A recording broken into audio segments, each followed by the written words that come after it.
안녕하십니까, 의원님. 예, 한 주간 예, 어떻게 지내셨어요? 한 주일 동안에 뭐 제 유튜브에도 나가고 그리고 사람 만나고 그 커피 마시고 그렇게 지나고 있죠. 네. 지난 올해 1월이 얼마 전 같은데 올해 한 해도 빠르게 지나가고 있습니다. 네. 그래, 예, 예. 지난 금요일에는 많은 일들이 있었어요. 예, 예, 금요일 새벽에 명태균 씨, 김영서 전 의원이 구속됐고요. 예, 같은 금요일 오후에는 더불어민주당 이재명 대표의 1심 선고가 있었었죠. 예, 그 법원은 이 대표에게 징역 1년, 집행유예 2년을 선고했습니다. 예, 그러니까 이 대표가 대선 후보 시절인 2021년에 당선을 목적으로 허위 사실을 두 차례 공표한 사실이 인정된다는 유죄 판결이었습니다. 즉, 이제 대선에 빨간불이 들어왔다고 저는 보는데요. 의원님 어떻게 생각하시는지요? 그게 그 같은 날이었나요? 명태균, 김영선 전 의원의 이게 정치자금법 위반 사건 둘이 구속됐지요. 예, 같은 날이었습니다. 네, 그 뉴스도 굉장히 주목받을 뉴스인데 그게 일단 덮여지고 이제 추가로 속보가 나올 겁니다. 그러니까 지난 금요일 날 15일 날은 한국 시간으로 15일 날 금요일 날은 이재명 민주당 대표에 대한 공직선거법 위반 지금 정행카가 말한 그 사건에 대해서 그 유죄 판결이 났고 징역 1년에 2년간 집행유예 그렇게 되면 이제 이게 그게 3심까지 가서 확정되면 이제 국회의원직도 다 상실하게 되고 네, 그러니까 네, 확정되면 5년 동안 공직 선거에 못 나오니까 다음 대통령 선거에도 입후보가 안 되게 되고 곁들여 대통령 후보 시절의 공직선거 위반이니까 이제 유죄로 확정되면 중앙선거관리위원회에서 지원된 금액이 선거비용 지원을 하는데 434억 원입니다. 그 미국 네, 돈으로 뭐 한 400만 달러쯤 되겠나?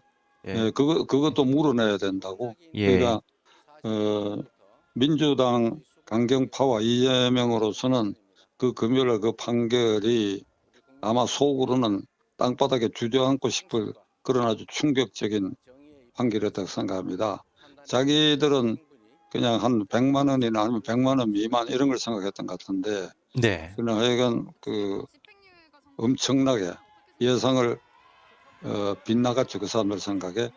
저도 지난번에 뭐 그 얘기를 했던가 이게 판결 내용이 어찌 될는지 저도 확신이 없었어요. 예, 왜 없었는가 하니까 이게 미국하고 달라가지고 우리나라 사법부의 지극히 일부가 불신받는 요소가 있거든. 네, 김명수 대법원장 시절 이래에 그래가지고 몇 개 사건에는 좌파에게 판사들이 휘둘린 것도 있고 그래가 이것도 말이지 장외에서 계속 압력을 가하고 국회에서도 말이지 이 판사 탄핵을 위협하고 그리고 100만 명 무죄 탄원서까지 그 판결 전전날 예, 재판부에 접수도 하고 100만 명. 예, 근데 그 나중에 뭐 조사한 바에 뭐 헛수도 있다 그래. 한 사람이 여러 복수로 이제 하고 그 다음에 지방의원과 국회의원들이 국회 대강대에서 모여가지고 무죄다. 판사는 무죄를 선고하라 하는 그런 성명도 발표하고 이래가 뭐 총력전으로 이게 이제 이 재판부에 압력을 가했는데 결국 이제 이런 판결이 났기 때문에 아마 심정적으로 이재명 대표는 망연자실했을 것이다. 망연자실이라는 게 얼이 빠져가지고 속으로 어찌할 바를 모르는 상태에 빠졌을 것이다. 그래서 그 다음날 16일 날 토요일 날 광화문 광장에서 야간 집회를 하면서 사법부를 성토하는 야간 집회를 했는데 사람은 별로 모이지 않았어요. 그전 토요일에 15,000명, 또 그전 토요일에는 그러니까 2일, 2일, 9일, 16일 요 세 차례를 했는데 그러니까 처음 두 차례보다도 판결 난 다음 날이 더 적게 모였다 그래요. 그러니까 그만큼 관심도가 떨어졌고 이재명은 어차피 저렇게 해서 말하자면 유죄 판결로 그리고 앞으로 있을 25일 위정교사 사건에도 유죄가 되고 이러면 그 지위가 흔들릴 것이다. 이래서 그런지 그렇게 모이진 않았는데 그러나 강경파들은 모여가 대표적으로 현재 원내대표를 맡고 있는 박찬대 의원. 이 친구가 나하고 이름이 비슷해가지고 좀 기분이 언짢은데. 네, 네.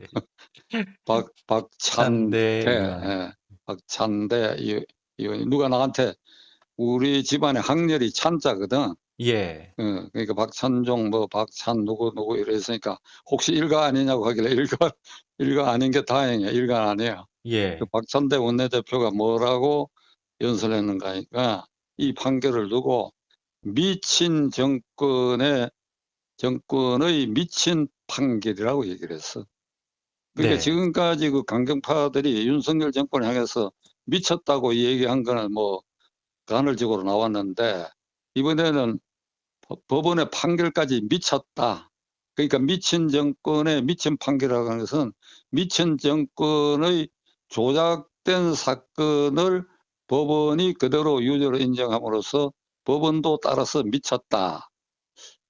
이거 이 세네요. 예. 말을 듣고 그 이재명 강경파를 못마땅하게 생각하는 사람들, 그러니까 이제 그런 사람들 입장에서는 이 말을 듣고 너희들이 미쳤다. 너희들이. 음, 예를 들면 윤석열 대통령 뭐 마음에 안 들고 못마땅한 거 많다. 그러나 그러함에도 이걸 미친 정권이라 그러고, 그래 이 정권은 미쳤다가 치고, 그러면 이 정권의 법원이 하수인이냐? 그러면 이 정권이 사건을 완전히 조작했다. 검찰이 완전히 조작해가 이재명한테 없는 죄를 뒤집어 씌웠다. 그렇게 보느냐? 그건 아니다 이거야. 그건 아니다. 그러니까 예, 미친 정권의 미친 판결이라고 하는 것은 이게 너희들이 미쳤다. 내가 그렇게 얘기하는 겁니다. 박찬종이가 예, 너희들이 미쳤다. 예, 그 다음에 이제 이재명은 뭐라고 얘기했는가 하니까 이재명은 죽지 않고 펄펄 살아 있습니다. 그러니까 이 양심과 역사의 법정에서는 영원합니다. 양심과 역사의 법정에서 나의 무죄함을 밝힐 것입니다. 앞으로 나는 생명을 걸고 싸울 것입니다. 그것도 약간 미친 것 같아, 그 말이. 네, 역사와 민심은 자기 편이다. 나는 살아있다. 예, 죽을 각오로 가겠다. 뭐 이랬는데, 예, 이제 예, 이걸 이제 간단히 우리 재미 동포들께서도 뉴스에 많이 접하셨으니까 이제 결과를 요약하면 유죄가 이제 두 가지 사유에 대해서 거짓말을 한 것으로 된 건데, 하나는 김문기라고 성남시 개발공사 개발처장이었던 사람, 그 성남시 개발공사라고 하는 게 이른바 대장동 개발의 주체인 이게 공사야. 네, 그게 처장이면 아주 실무 책임자 중에 부책임자 정도는 되지요. 예, 근데 이 사람을 모른다고. 음, 결제도 받고, 그 다음에 뭐, 오스트레일리아 해외여행도 그 몇몇 사람이 갈 때 같이 가고, 골프도 같이 치고, 근데 모르는 사람이라 했거든. 예, 그러니까 모를 수가 없지. 그러니까 많은 증거가 제출되기 때문에 이거는 모르는 사람이 아니다. 예, 나는, 최근에 이 공개적으로 이렇게 얘기를 했습니다. 이 정신과 의사하고 그 심장내과 전문의사 중에 내 동창과 후배들이 있는데 이재명의 사건을 쭉 그 사람들도 보고 있으니까 이재명이가 김문기를 모른다고 하는 것에 대해서 어찌 생각하냐니까 그 사람이 치매에 걸렸거나 예, 지금 64년생이거든 예, 이재명이가 예, 치매에 걸렸거나 아니면 뇌신경 중에 기억 장치를 담당하는 신경이 손상됐거나 하지 않는다면 이 사실을 모른다고 하는 건 그건 새빨간 거짓말이다. 근데 예, 자기가 그런 걸 진단서를 제출도 하지 않았어. 나는 사실 이래서 모른다 하면 되겠는데 그것도 제출하지 않았. 이게 뭐 좀 약간 우스갯소리인데 의원님, 잠깐 질문 하나 할게요. 그래서 예, 만약에 이제 김은기 씨를 모른다고 했잖아요. 예, 그때 증거가 이렇게 많고 같이 골프도 치고 다 아는데 예. 왜 몰랐다고 했을까요? 아, 그건 말이지. 몰랐다 해야지. 안다고 하면 어찌 되는가 하면 대장동 사건 자백하는 꼴이 되지. 네, 대장동 사건. 네, 대장동 사건 지금 이 재판이 기소대가 아직 시작되지 않거든요. 음, 그러니까 이걸 전부 인정하는 꼴이 되지요. 대장동. 네, 네, 그 왜 그러니까 대장동 개발이라고 하는 게 이게 경부선상에 서울에 출발하면 판교 근처에 있는 데입니다. 그러니까 네. 그거를 새로 개발해갖고 고급 아파트가 들어서는 자리인데 그 개발을 맡은 그 공사가 도시개발공사고 그 부책임자가 김문기니까 김문기를 안다고 그러면 그 쭉 결제받고 한 거 그거 다 인정하는 꼴이 되지요. 맞습니다. 예. 그러니까 이재명 입장에서는 몰랐다고 할 수밖에 없지. 네. 그러니까 이제 대통령 후보로 나오면 안 될 사람이지. 이제 그런 흠도 안고 있는데. 그다음에 백현동 또 거기 대장도 바로 가까이에 있는 그 남서울 칸처리 클럽 골프장 우리 동포들 중에서도 기후가 그 골프 치신 분이 있을 것입니다. 예. 그 들어가는 초입에 아주 녹지가 좋은 데가 있어요. 그게 식품연구원 자리였는데 그 식품연구원이 지방으로 이전하면서 이제 그게 택지로 이게 민간 회사가 택지로 개발해가 아파트를 짓겠다고 하여서 그 녹지로 묶여 있거든. 녹지로 자연 녹지로 묶여 있으면 그게 아파트를 못 짓지요. 요것이 단계를 거쳐서 4단계를 거쳐서 택지로 전환이 되면 아파트를 지을 수 있는데 그 4단계 거치는데 보통 같으면 3년 내지 5년이 걸려요. 예. 3년 내지 5년 걸려도 뭐 심의회를 열어가지고 뭐 하고 이 신청도 받고 그런데 이게 이 개발에 착수한 회사가 내 회사 이름이 지금 깜빡했는데 이걸 이제 이 제한을 해제해 달라는 신청서를 내고 6개월 만에 이게 해제가 돼가 택지로 돼서 그게 이제 그 개발회사가 아파트 지어가 3천억 이상의 이익을 남겼다. 지금 이렇게 돼 있는데 그런데 이 택지로 전환하는 그 개발 제한을 해제한 것이 국토교통부의 압력 때문이라고 얘기를 했거든. 네. 그게 새빨간 거짓말이라는 게 국토교통부의 그 담당 책임자들도 검찰과 법원에 나아가 우리가 압력을 가한 일이 없다. 그리고 성남시 이제 그 심사위원회가 있으니까 그걸 담당했던 책임 공무원들도 검찰과 법원에가 우리가 압력을 받은 일이 없다. 그래서 이제 거짓말이다 이러는데 이번 재판장이 이 부분은 얘기를 안 했는데 이게 돈 때문에 해제한 거예요. 예. 개발 제한을 해제한 게 이게 국토교통부의 압력도 아니고 그러니까 자기가 자진해서 시장의 권한을 행사했는데 이유가 돈 때문이야. 돈. 네. 무슨 돈인가 하면 자기의 최측근인 김인섭이라는 자가 그 개발 회사의 이사로 스카우트 돼가지고 그때부터 6개월 만에 이게 해제가 됐는데 그 이사로 스카우트된 그 친구가 80억을 받았어. 네. 80억. 우리 동포들도 그 계산하기 복잡해서 엄청난 돈입니다. 지금 예. 우리나라에서는 예. 80억을 받았단 말이지. 80억을 받고 플러스 200억이 있어. 200억. 예. 플러스 200억을 더 내놔라. 이래가 이제 그 김인섭이라는 자하고 개발회사 측하고 싸움이 붙었는데 그러니까 200억이 왜 200억인가 하면 그중에 뭐뭐뭐의 몫도 있다 이렇게 된 거야. 뭐뭐뭐의 몫이라 그러면 그 누군지 추정할 수 있지요. 예. 내가 뭐 그걸 이제 내 손에 그걸 증거를 확보 안 했으니까 지금 이 얘기인데 그건 확실한 얘기예요. 예. 이런 80억 번 건 틀림없는 일이고. 예. 그리고 어찌되는가 하면 김인섭이가 그 사건으로 구속돼 갖고 징역 5년을 선고받아가 지금 대법원에 최종 판결을 기다리고 있어요. 예. 이게 무슨 일을 하는가 해서 이재명이 성남시장 입후보 처음 했을 때에 선거대책본부장을 맡았던 측근이야. 예. 그러면 이 이문이 풀리지요. 예. 그러니까 뭐 건설교통부 압력도 없을 뿐 아니라 압력에 의해서 한 일이 아니고 결국 예. 로비에 의해 돈에 무너진 거라고. 돈에. 예. 아주 선의로 보면 지 측근이 80억 버는 도움을 준 것이고 검찰이 이 부분 조사를 아마 계속하고 있으라고 보는데 네. 그러니까 이게 이 백현동 택지 문제가 그게 형질 변경이 돼가 이 아파트를 짓도록 만든 것은 이런 배경이지 국토교통부 압력이 아닌데 국토교통부 압력이라고 해서가 그게 허위사실로 인정될 수밖에 없지요. 네. 그래가지고 이게 유죄로 인정된다.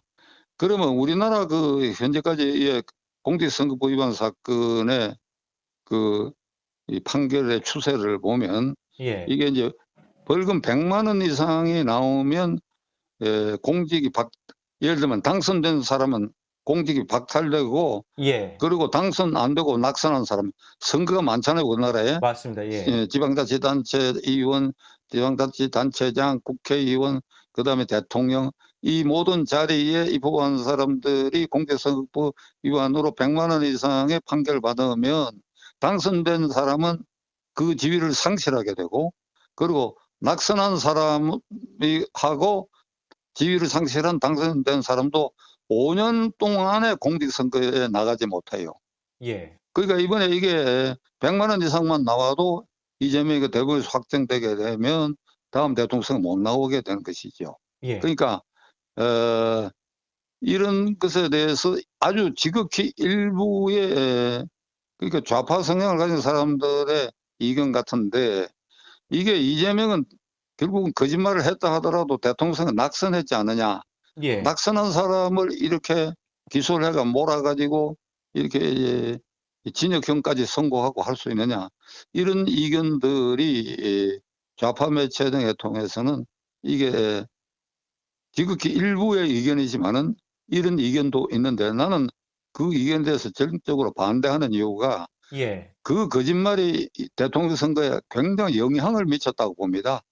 영향. 예. 예. 왜 그러니까 윤석열과 이재명의 표차가 0.73%, 그 정행가 기억하시는지 모르겠습니다. 예. 1%도 안 돼요. 간발의 차이인데, 만일 이런 그 김문기를 내가 모르는 것이라 잘 안다, 백연동 개발은 내가 내 직권으로 그렇게 한 것이다 이래 버리면 그게 표차가 더 벌어졌을 거 아니에요. 그리고 예. 무엇보다도 당내에 그 민주당 후보라는 후보 자격부터 처음부터 문제가 됐을 거예요. 그러니까 그러니까 후보 등록하기 전에 그것이 문제가 됐다고 한다면 자격이 박탈됐을 것이고, 내부적으로. 그 선거 결과도 아주 간발의 차이인데, 그 낙선은 했지만은 이재명이 당선될 뻔했잖아요. 예. 당선될 뻔했다고. 네. 그 거짓말을 통해가 자기의 그 청렴성일까 이런 걸, 오해가 있는 걸 완전히 부정해갖고 일정 수준 청렴한 걸로 유지된 상태이기 때문에 거의 당선될 뻔했잖아요. 네. 다시 말하면 윤석열 후보가 까딱했으면 떨어질 뻔했잖아요. 그러니까 네. 이 두 가지 거짓말이 선거에 지대한 영향을 주었다. 예. 그러니까 그런 유죄 판결이 날 수밖에 없다. 왜 그러니까 이 이후에 완전히 부정하고, 그 아까 말한 것처럼 뭐 장외 집회에서 판사를 압박하고, 국회에서도 압박을 하고, 뭐 100만인 서명한 것도 그 제출하고, 그 다음에 재판이 있을 때마다 중앙지방법원에 대형 마이크로 가지고 그냥 판사 겁박하는 이런 행태를 보였는데 그걸 어떻게 용서하겠습니까? 네. 그래서 그렇게 유죄가 났고 그 사건은 선거에 영향을 줬다. 이제 이렇게 저는 봅니다. 예. 그 다음에 25일 이제 다음 월요일 날 이제 위정교사 사건 판결이 있는데, 이거는 제 예측으로 유죄가 확실하다고 봅니다. 왜 그런가 하니까 작년 9월 27일에 이재명 의원에 대한 검찰이 청구한 구속영장이 청구됐고, 그래서 담당 재판부가 영장실질심사를 위해서 국회에 체포동의 요구를 했는데, 그 국회가 그 21대 국회죠. 에서 가결했습니다. 그거 아마 정영카 기억하실 거예요. 예.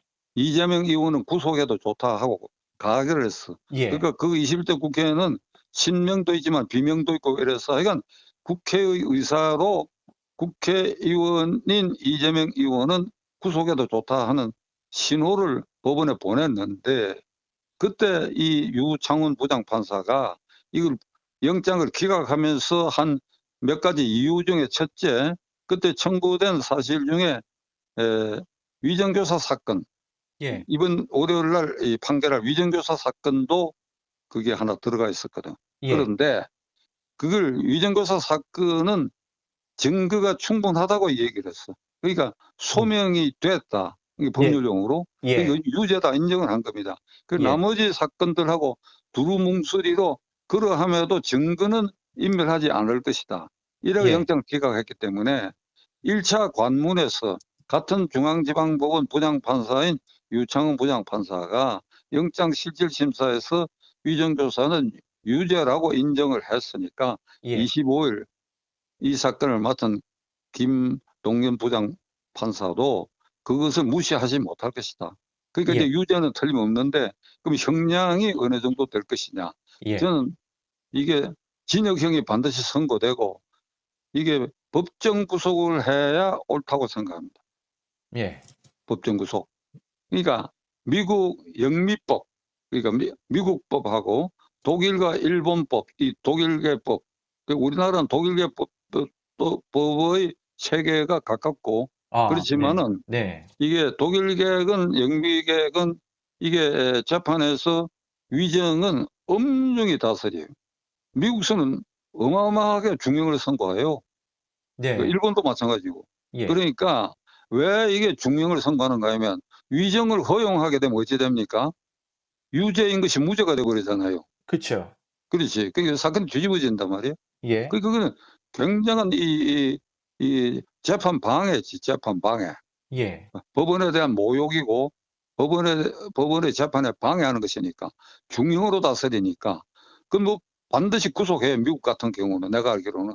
예. 그러니까 이번에 이것도 당연히 유죄고 검사가 3년 구형을 해놨거든. 3년 구형. 예. 지난달에. 그렇다면 공직선거법 위반은 2년 구형이었는데 1년 징역형에 2년 집행유예니까 이것도 그 관료를 따진다면 3년 구형을 했으니까 적어도 2년 이상의 징역형에다가 집행유예를 붙이느냐 아니면 그냥 실형으로 법정 구속하느냐 하는 게 남는데 저는 이 재판부에 대해서 국민의 한 사람으로서 실형 선고하고 법정 구속해서 이 교도소에 가두어야 된다. 이재명은 이 일로. 예. 그래야 나라가 좀 편안해진다. 이런 생각을 갖고 있는데 이 부분은 지켜보기로 하겠습니다. 예. 이제 제 질문은 이제 2심과 상고심이 이제 각각 3개월 안에 마쳐야 하잖아요. 규정엔 그렇게 돼 예, 있는데요. 공직선거법 그렇습니다. 예. 그럼 6개월 안에부터 윤곽이 확실히 드러나겠네요. 그죠? 공직선거법 위반 사건은 1심이 6개월, 2심 그리고 대법원 각각 3개월, 3개월에서 1년 안에 끝내야 되거든. 전체가. 예. 그런데 이번에 이 사건은 2022년 9월에 기소가 돼 가지고 2년 2개월 만에 1심 판결이 났어요. 예. 근데 이 재판장은 중간에 교체돼 갖고 맡은 사람입니다. 그래도 이 사람 재판에서 1년 이상 끌었다고. 그건 왜 그러니까 워낙 이재명 측에서 재판 방해를 하니까 뭐 온갖 걸로 협박하고 뭐 이 재판 지연 전술 쓰고 하니까 그렇게 됐는데 자 이제는 1심 판결이 났으니까 요게 이제 고등법원에 항소를 했으니까 그것을 3개월 그다음에 상고에서 3개월 해서 적어도 내년 5월 안으로는 확정이 된다. 5월 안으로는. 그러니까 6개월 안에 1심, 2심, 3심 각각 3개월 안에 이거는 이게 훈시 규정이 아닙니다. 훈시 규정이란 뭔가 하면 공직선거법에 그렇게 하시오. 6개월 안에 끝내시오. 3개월 안에 끝내시오. 이런 게 아니고 모든 사건에 우선하여 6개월 안에 예. 모든 사건에 우선하여 3개월 안에 이렇게 되어 있으니까 강행 규정이야. 예. 그러니까 상당한 이유 없이 그 기간을 어기면 법관의 징계 사유가 될 수가 있다. 그러니까 지금까지 이번에 이건 다 양해를 한 것은 너무 방해가 심했기 때문에 그랬다 치고 이제는 고등법원과 대법원은 아마 신속히 될 것이다. 저는 그렇게 생각합니다. 지금 이재명 대표가 이제 사법 리스크로 이제 중상을 입게 되는 꼴이 되는데 그런 사람을 민주당 입장에서 대표로 그냥 유지하느냐. 나는 한국이 말이죠. 제2의 G7 국가에 등극하고 자유민주 체제를 공유하는 그런 나라로 이게 발돋움하고 있는데 어떻게 정치만은 국회에서 야당 당수 한 사람을 지키기 위해서 야당 의원들이 과반수 의석을 가지고 모든 것을 이재명을 구하기에 열중해가지고 뭐 예산도 그런 식으로 검찰 예산은 깎고 법원에 또 당근을 준다고 또 법원 예산 올리려고 그러고 검사 탄핵하고 그다음에 판사 탄핵 위협하고 그다음에 뭐 온갖 별별 짓을 다 하고 있는데 이게 정상이 아니니까 민주당 안에서 대표를 바꾸자 하는 소리가 반드시 나와야 하고 난 네. 나오리라고 봐요. 나는 네. 그게 시간 문제라고 보거든. 이게 예. 도대체 무슨 꼴이냐 이거야. 무슨 꼴. 이번에 노벨 문학상은 이제 한국 사람 여성인 한강 씨가 이제 문학상을 받았는데 막 그건 별도로 하고 예. 경제학상을 받은 세 사람의 교수 아마 미국 교수가 세 사람이 다 미국 대학 교수로 알고 있는데 시카고 대학하고 제가 그 세 사람이 경제학상을 받은 주요한 저서와 논문이 뭔가 하면 이게 한반도 대한민국과 북한을 비교해가 대한민국은 정치 경제적으로 성공한 나라가 되고 북한은 쫄딱 망해가지고 거지 국가가 되느냐 요 체제가 어떻게 달라가지고 이렇게 되냐 그 연구 성과로 노벨 경제학상을 받았는데 네. 대한민국을 표준적으로 성공한 나라로 보고 있다고. 예. 이런 나라에서 도대체 야당이 다수라고 해가지고 그 당 대표가 당을 장악해가지고 나라를 이렇게 이 명예 국가의 브랜드 가치를 떨어뜨리고 국민을 실망시키고 이런 일이 있어서 되겠느냐. 그러니까 나는 민주당에도 바른 소리가 빨리 나와야 되고 그다음에 윤석열 대통령과 국민의힘 당도 이게 반사적으로 이익이 돌아온다고 생각하면 안 됩니다. 예. 왜 그러니까 윤석열 대통령도 잘못하는 거 많고 그런 요소 굉장히 많잖아요. 그러니까 그건 별개다 이거야. 민주당이 지금 소용돌이에 가령 빠진다 하더라도 그 반사적인 표가 국민의힘당이나 윤 대통령 지지 쪽으로 반드시 안 온다. 그러니까 이 변화와 쇄신에 관한 약속을 윤 대통령도 지난 7일 기자회견에서 두루뭉술을 했는데 인적 쇄신과 부인 문제에 대해서 전향적인 결단을 해야 되고 국민의힘 당도 정신 바짝 차려야 돼. 지금까지 보면 108명 국회의원 가운데 몇몇 사람을 빼고는 민주당이 장외 투쟁을 해갖고 국회를 쑥대밭으로 만들고 했는데 전부 침묵하고 있어. 예. 이 얘기 거기에 대해서 대항에서 얘기하는 것은 좀 외람된 얘기지만은 나 같은 사람이 유튜브를 통해서 얘기하는 거 이런 사람들밖에 없다고. 그러니까 예. 국민의당 의원들도 반성하고 그렇게 해서 민주당이 저렇게 소용돌이 빠졌을 때 어떻게 하면 중간층의 지지를 자신들이 흡수할 수 있겠는가 하는 것을 아주 명심하고 결단을 해야 된다. 이렇게 말씀드리고 싶습니다. 변화, 쇄신해라 말씀이시죠? 그렇죠. 예. 의원님 이제 시간이 다 됐고요. 예. 예, 예, 의원님 인터뷰 감사합니다. 다음 시간에 또 뵙겠습니다. 예, 감사합니다. 예, 감사합니다, 의원님.